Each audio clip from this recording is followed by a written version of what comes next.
এখন আমি দিনাজপুর বোর্ড 2025 সালের প্রশ্ন নিয়ে আলোচনা করব।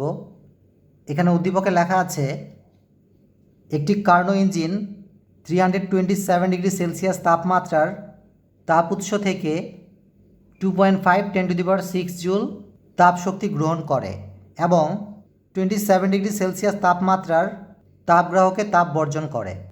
দক্ষতা বৃদ্ধির লক্ষ্যে প্রথম পর্যায়ে উৎসের তাপমাত্রা 50 ডিগ্রি সেলসিয়াস বৃদ্ধি এবং দ্বিতীয় পর্যায়ে গ্রাহকের তাপমাত্রা 50 ডিগ্রি সেলসিয়াস হ্রাস করা হলো। গণক প্রশ্নে লেখা আছে ইঞ্জিন তাপগ্রাহকে যে তাপ বর্জন করে তা নির্ণয় করো। এবং ঘনক প্রশ্নে লেখা আছে উদ্দীপকের ইঞ্জিনের দক্ষতা বৃদ্ধির জন্য কোন পর্যায়টি অধিকতর গ্রহণযোগ্য, গাণিতিকভাবে বিশ্লেষণ করো। এখন আমি গণক প্রশ্নের সমাধান করব, অর্থাৎ উদ্দীপকের ইঞ্জিনটি তাপগ্রাহকে যে পরিমাণ তাপ বর্জন করে তা নির্ণয় করব। গণক প্রশ্নের উত্তর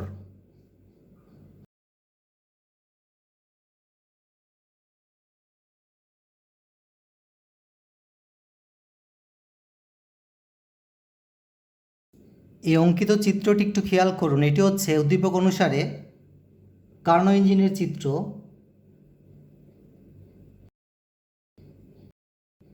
এবং এখানে এটি হচ্ছে ইঞ্জিনের তাপ উৎস এবং উদ্দীপকে তাপ উৎসের তাপমাত্রা দেওয়া আছে 327 ডিগ্রি সেলসিয়াস। কাজেই T1 সমান সমান লেখা যায় 327 ডিগ্রি সেলসিয়াস। এখন আমরা এই ডিগ্রি সেলসিয়াস এককের মানটিকে কেলভিন এককে কনভার্ট করব। এর জন্য 327-এর সাথে 273 যোগ করব। সুতরাং তাপ উৎসের তাপমাত্রা হবে 600 কেলভিন এবং ইঞ্জিনটি তাপ উৎস হতে Q1 পরিমাণ তাপ শোষণ করে এবং উদ্দীপকে এই গৃহীত তাপ শক্তির মান দেওয়া আছে 2.5 10⁶ জুল। উদ্দীপকের কার্নো ইঞ্জিনটি এই গৃহীত তাপশক্তির কিছু অংশ কাজে ব্যবহার করে এবং Q2 পরিমাণ তাপগ্রাহকে বর্জন করে এবং উদ্দীপকে তাপগ্রাহকের তাপমাত্রা দেওয়া আছে 27 ডিগ্রি সেলসিয়াস। কাজেই T2 সমান সমান লেখা যায় 27 ডিগ্রি সেলসিয়াস। এখন আমরা এই ডিগ্রি সেলসিয়াসের মানটিকে কেলভিন এককে কনভার্ট করব। এর জন্য 27-এর সাথে 273 যোগ করব। কাজেই তাপগ্রাহকের তাপমাত্রা হবে 300 কেলভিন।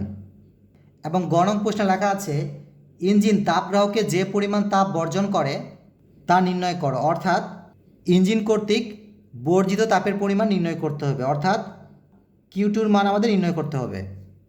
আমরা মূলত উদ্দীপকের এই ইঞ্জিনটিকে প্রত্যাগামী ইঞ্জিন কল্পনা করে Q2-র মান নির্ণয় করব। সুতরাং লেখা যায় আমরা জানি Q1 / T1 সমান সমান Q2 / T2। যেহেতু আমরা Q2-র মান নির্ণয় করব এবং এখানে সমান চিহ্নের উভয় পাশের অংশটি হচ্ছে ভগ্নাংশ অংশ, কাজেই এখন আমরা ক্রস মাল্টিপ্লিকেশন করব, অর্থাৎ কোণাকুণি গুণ করব। কাজেই Q2-র সাথে T1 মাল্টিপ্লাই হয়ে যাবে। সুতরাং লেখা যায় Q2 × T1 সমান সমান Q1-এর সাথে T2 মাল্টিপ্লাই হয়ে যাবে। সুতরাং লেখা যায় Q1 × T2।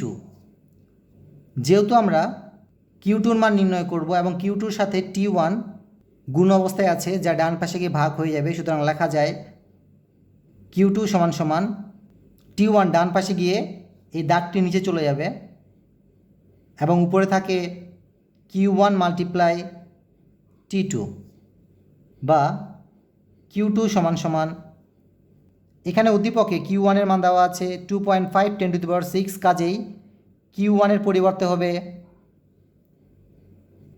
2.5 10⁶ মাল্টিপ্লাই এখানে T2 হচ্ছে তাপগ্রাহকের তাপমাত্রা, যার মান উদ্দীপকে দেওয়া ছিল 27 ডিগ্রি সেলসিয়াস, যা কেলভিন এককে কনভার্ট করলে 300 কেলভিন পাওয়া যায়। কাজেই T2 পরিবর্তে হবে 300 ডিভাইড বাই, এখানে T1 হচ্ছে তাপ উৎসের তাপমাত্রা, যার মান আমরা পেয়েছি 600 কেলভিন। কাজেই T1 এর পরিবর্তে হবে 600 বা Q2 সমান সমান ডান পাশ অংশকে হিসাব করলে পাওয়া যায় 1.25 10⁶, এবং তাপ শক্তির একক হবে জুল।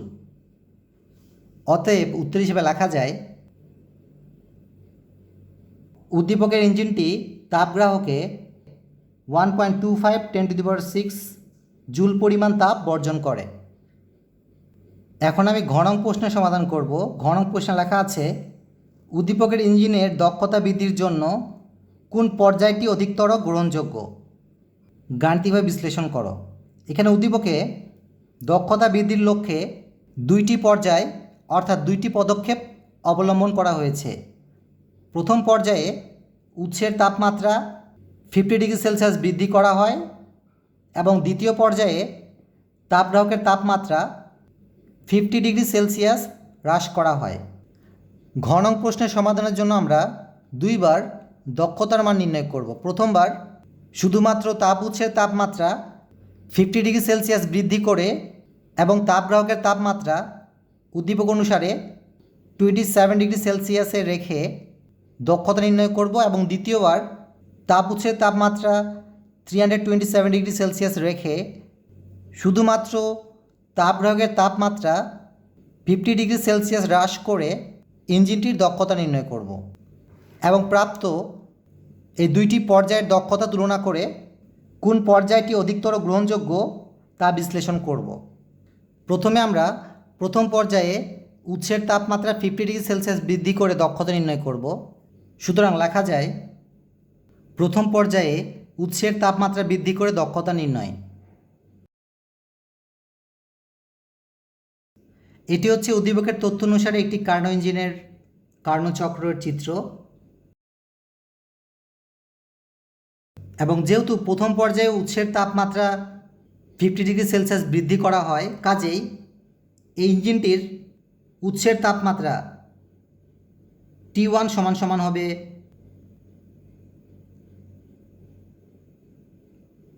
327°C plus 50°C। সুতরাং এই দুটি সংখ্যাকে যোগ করলে 377°C পাওয়া যায়। এখন আমরা এই ডিগ্রি সেলসিয়াস এককের মানটিকে কেলভিন এককে কনভার্ট করব। এই জন্য 377 সাথে 273 যোগ দিব। সুতরাং তাপ উৎসের তাপমাত্রা অর্থাৎ T1 এর মান হবে 650 কেলভিন, এবং এই কার্নো ইঞ্জিনটির প্রথম পর্যায়ে তাপগ্রাহকের তাপমাত্রা অপরিবর্তিত থাকবে, অর্থাৎ উদ্দীপক অনুসারে T2 মান হবে 27°C। এখন আমরা এই ডিগ্রি সেলসিয়াস এককের মানটিকে কেলভিন এককে কনভার্ট করব। এই জন্য 27 সাথে 273 যোগ দিব। সুতরাং T2 মান হবে 300 কেলভিন। আমরা মূলত উদ্দীপকের এই ইঞ্জিনটিকে প্রত্যাগামী ইঞ্জিন কল্পনা করে দক্ষতা নির্ণয় করব। সুতরাং লেখা যায় আমরা জানি ইঞ্জিনের দক্ষতা অর্থাৎ ইটা সমান সমান 1 minus T2 divide by T1 bracket close multiply 100 পাশে পার্সেন্ট চিহ্ন, বা ইটা সমান সমান 1 মাইনাস, এখানে T2 হচ্ছে তাপগ্রাহকের তাপমাত্রা, যার মান পেয়েছি 300 কেলভিন। কাজেই T2 পরিবর্তে হবে 300 ডিভাইড বাই, এখানে T1 হচ্ছে তাপ উৎসের তাপমাত্রা, যার মান পেয়েছি 650। কাজেই T1 এর পরিবর্তে হবে 650 ব্র্যাকেট ক্লোজ মাল্টিপ্লাই 100 পাশে পার্সেন্ট চিহ্ন, বা ইটা সমান সমান, এখানে একটু মনে রাখবেন দক্ষতা নির্ণয়ের ক্ষেত্রে যখন আমরা এই ডান পাশের অংশটি হিসাব করব তখন ক্যালকুলেটরে এই পার্সেন্টেজ চিহ্নটি ব্যবহার করব না, কারণ দক্ষতা মানের পাশে পার্সেন্টেজ চিহ্নটি থাকে। সুতরাং ডান পাশ অংশকে হিসাব করলে পাওয়া যায় 53.846%। এখন আমরা দ্বিতীয়বার উদ্দীপকের কার্নো ইঞ্জিনটির দক্ষতা নির্ণয় করব, যেখানে আমরা শুধু তাপগ্রাহকের তাপমাত্রা 50 ডিগ্রি সেলসিয়াস হ্রাস করে উদ্দীপকের কার্নো ইঞ্জিনটির দক্ষতা নির্ণয় করব। সুতরাং লেখা যায়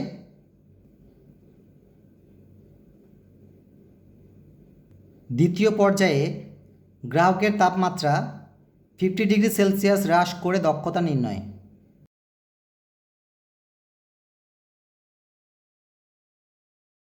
এটি হচ্ছে উদ্দীপকের তথ্য অনুসারে একটি কার্নো ইঞ্জিনের কার্নো চক্রের লেখচিত্রের চিত্র, যেখানে কার্নো ইঞ্জিনের তাপ উৎসের তাপমাত্রা স্থির থাকবে, অর্থাৎ T1 এর মান থাকবে 327 ডিগ্রি সেলসিয়াস। এই ডিগ্রি সেলসিয়াস এককের মানটিকে কেলভিন এককে কনভার্ট করব। এই জন্য 327 এর সাথে 273 যোগ হবে, কাজেই T1 এর মান হবে 600 কেলভিন। এবং দ্বিতীয় পর্যায়ে যেহেতু ইঞ্জিনটির তাপগ্রাহকের তাপমাত্রা 50 ডিগ্রি সেলসিয়াস হ্রাস করা হয়, কাজেই T2 সমান হবে 27 degree Celsius minus 50 degree Celsius. সুতরাং 27 ডিগ্রি সেলসিয়াস থেকে 50 ডিগ্রি সেলসিয়াস মাইনাস করলে T2 মান হবে -23 ডিগ্রি সেলসিয়াস। এখন আমরা এই ডিগ্রি সেলসিয়াস এককের মানটিকে কেলভিন এককে কনভার্ট করব। এই জন্য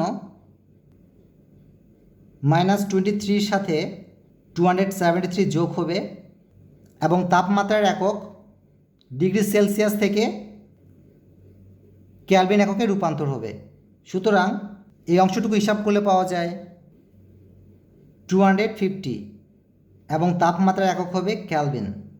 এখন আমরা দ্বিতীয় পর্যায়ে তাপ উৎসের তাপমাত্রা 600 কেলভিন এবং তাপগ্রাহকের তাপমাত্রা 250 কেলভিন ধরে ইঞ্জিনটির দক্ষতা নির্ণয় করব।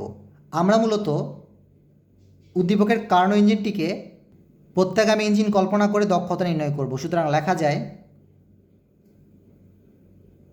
আমরা জানি ইঞ্জিনের দক্ষতা অর্থাৎ ইটা সমান 1 minus T2 divide by T1 bracket close multiply 100%, বা ইটা সমান 1 মাইনাস, এখানে T2 হচ্ছে তাপগ্রাহকের তাপমাত্রা যা আমরা পেয়েছি 250 কেলভিন, কাজেই T2 এর পরিবর্তে হবে 250 ডিভাইড বাই, এখানে T1 হচ্ছে তাপ উৎসের তাপমাত্রা যার মান দেওয়া আছে 600 কেলভিন, কাজেই T1 এর পরিবর্তে হবে 600 ব্র্যাকেট ক্লোজ মাল্টিপ্লাই 100%, বা ইটা সমান এখানে আপনারা মনে রাখবেন দক্ষতা নির্ণয়ের ক্ষেত্রে যখন আমরা ডান পাশের অংশটিকে হিসাব করব তখন ক্যালকুলেটরে এই পার্সেন্টেজ চিহ্নটি ব্যবহার করব না, কারণ দক্ষতার মানের পাশে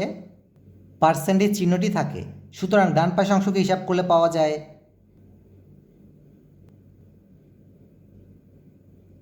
58.33%। ঘ নং প্রশ্নের সমাধানে আমরা দুইবার দক্ষতা নির্ণয় করেছি। প্রথমবার উৎসের তাপমাত্রা 50 ডিগ্রি সেলসিয়াস বৃদ্ধি করে দক্ষতা নির্ণয় করেছি, যেখানে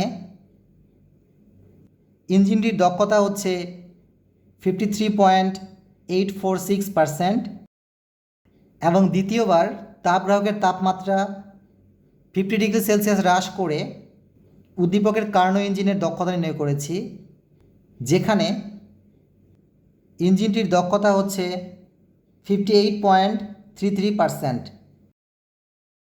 এই দুইটি দক্ষতা মানের মধ্যে দ্বিতীয় পর্যায়ের দক্ষতার মানটি বেশি। সুতরাং বলা যায় উদ্দীপকের ইঞ্জিনের দক্ষতা বৃদ্ধির জন্য দ্বিতীয় পর্যায়টি অধিকতর গ্রহণযোগ্য। অতএব উত্তর হিসেবে লেখা যায় উদ্দীপকের ইঞ্জিনের দক্ষতা বৃদ্ধির জন্য দ্বিতীয় পর্যায়টি অধিকতর গ্রহণযোগ্য। সকলকে ধন্যবাদ দিই সুন্দরভাবে শোনার জন্য।